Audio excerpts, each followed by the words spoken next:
bahwa aras itu bukan suatu tempat atau dia hanya makhluk. Untuk penjelasannya pribadi saya kurang paham, jadi minta untuk penjelasannya yang lebih lagi.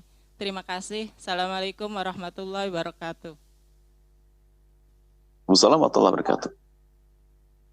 Aras adalah makhluk Allah, bukan tempat Allah. Allah yang menciptakan tempat dan Allah tidak perlu dengan tempat.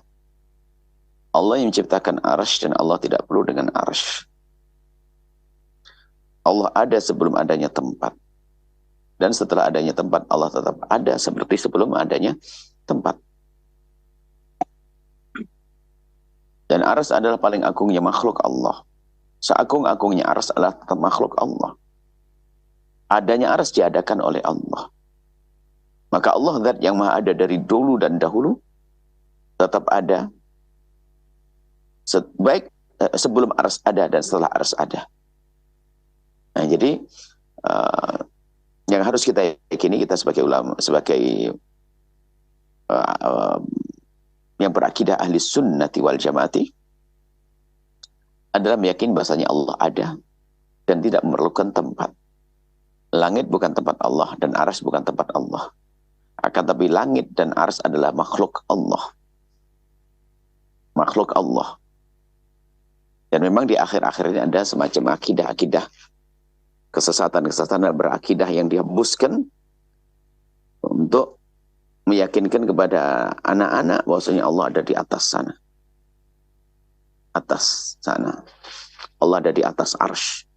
Bahkan sebagian sampai berlebihan Allah duduk di atas arsy. Na'udzubillah. Allah tidak memerlukan arsy.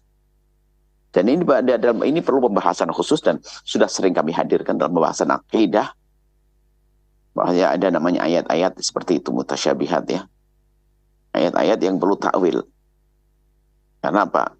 Nggak mungkin kita memberlakukan makna zahirnya kepada ayat tersebut. Dan cara ini memang ada di dalam Islam. Dan ini berlaku dari para sahabat Nabi Sallallahu Alaihi Wasallam. Bukan ini adalah hal yang baru yang dihadirkan oleh ulama-ulama akhir zaman. Oh tidak.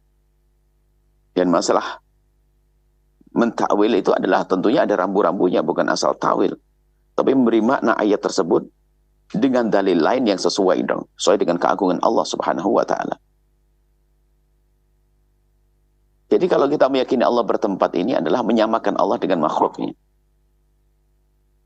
Sebab kalau seandainya kita gambarkan saya duduk di atas kursi, maka akan kebayang bahasanya kursi lebih besar dari saya agar saya bisa masuk di sini. Kursi nempel dengan saya. Kemudian nanti akan saya tinggalkan. Sementara Allah yang menciptakan arsy. Sehingga nanti kalau dihubungkan dengan bahasanya sepertiga malam akhir Allah turun ke langit bumi, langit terendah. Kemudian menyeru. Itu bukan berarti Allah turun, zatnya turun begitu, tidak. Yang diturunkan adalah atau perintah Allah dan seterusnya. Karena nggak mungkin meyakini Allah, zat Allah tuh pindah tempat, itu adalah sifatnya, itu arad namanya. Arad itu sifatnya makhluk.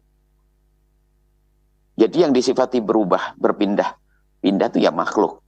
Berpindah-pindah, bergerak. Jadi yang namanya arad itu sesuatu gerak diam. Itu adalah sesuatu hal yang nempel pada makhluk. Nggak boleh dinisbatkan pada Allah. Nggak bisa dinisbatkan kepada Allah hal-hal yang semacam itu. Kita katakan bahasanya benda adalah bergerak atau diam. Nggak mungkin tidak diam, tidak bergerak. Harus kalau tidak bergerak ya diam. Dan bergerak dan diam adalah hadis. Dan arad yulazimul jauhar. Jadi yang namanya arad itu yulazimul dzat. Dzat itu adalah badan. Kita sebagai manusia ada punya badan. Badan dia aradnya. Yaitu adalah bertempat. Bertempat itu. Diam atau pindah. Nah ini adalah arad. Sehingga tidak ada benda kecuali kalau tidak diam, pasti dia adalah bergerak. Kalau tidak bergerak berarti diam. Dan gerak dan diam bagi benda tersebut adalah hadis. Dan itu melazimi, artinya apa? Yang dilazimi sesuatu yang baru, maka akan baru. Maka kita katakan Allah adalah punya tempat, bertempat maksudnya. Seperti gambaran kita sebagai manusia, maka ini adalah keluar dari iman. Karena apa? Meyakini Allah sesuatu yang tidak sesungguhnya. Dibuat-buat oleh otaknya sendiri. Nah ini ada pembahasan khusus, mohon ditengok. Dan memang pembahasan akidah yang terpenting hari ini adalah seperti yang ditanyakan oleh penanya, yaitu tentang masalah memahami ayat-ayat yang ada hubungannya dengan yang disebut secara lafaz makna anggota tubuh. Karena kita tahu bahasanya nggak mungkin menisbatkan kepada Allah anggota tubuh dan tidak berkenankan. Sehingga mata dikatakan sebagai riayah Allah, tangan kekuatan Allah dan sebagai takwil. Dan cara menakwil ini adalah ada dasarnya dalam berbahasa, bukan asal takwil saja. Sehingga manhaj ahli sunnati wal jamaati di saat menemukan ayat-ayat seperti hadis-hadis yang ada hubungannya dengan kayak begitu, tentang tangan Allah dan seterusnya, maka kita pertama menjauhkan dari makna zahir, langkah-langkah pertama. Yang kedua, mencari makna-makna yang sesuai. Yang ketiga, memilih di antara makna tersebut yang sesuai dan tidak bertentangan dengan akidah. Yadullah, tangan Allah. Makna yad bisa saja dimaknai, yad itu adalah kekuatan. Yad adalah pengayoman. Yadullah faqadih. Nah, maka pertolongan Allah bersama di saat mereka bersatu. Berarti makna kekuatan. Bisa saja yad di makna kuasa Allah. Bisa jadi, karena apa? Kuasa adalah juga sifat Allah yang disepakati. Jadi mentakwil itu bukan asal takwil, mentakwil dengan hadis atau riwayat yang benar untuk menguatkan makna yang layak sesuai dengan ayat tersebut atau hadis tersebut. Seperti itu insyaallah. Jadi Allah Maha ada, Allah yang menciptakan tempat dan Allah tidak merupakan tempat. Hati-hati, barangkali pernah nonton film-film dari agama lain yang mengatakan ada naik turunnya dewa dan seterusnya. Nah, harus hati-hati, jangan kebawa kepada keyakinan tersebut. Allah ada, Maha ada, dan Allah tidak memerlukan tempat. Sebelum ada tempat, Allah sudah ada, dan setelah diciptakan tempat, Allah tetap ada seperti sebelum menciptakan tempat. Allah alam bisawab.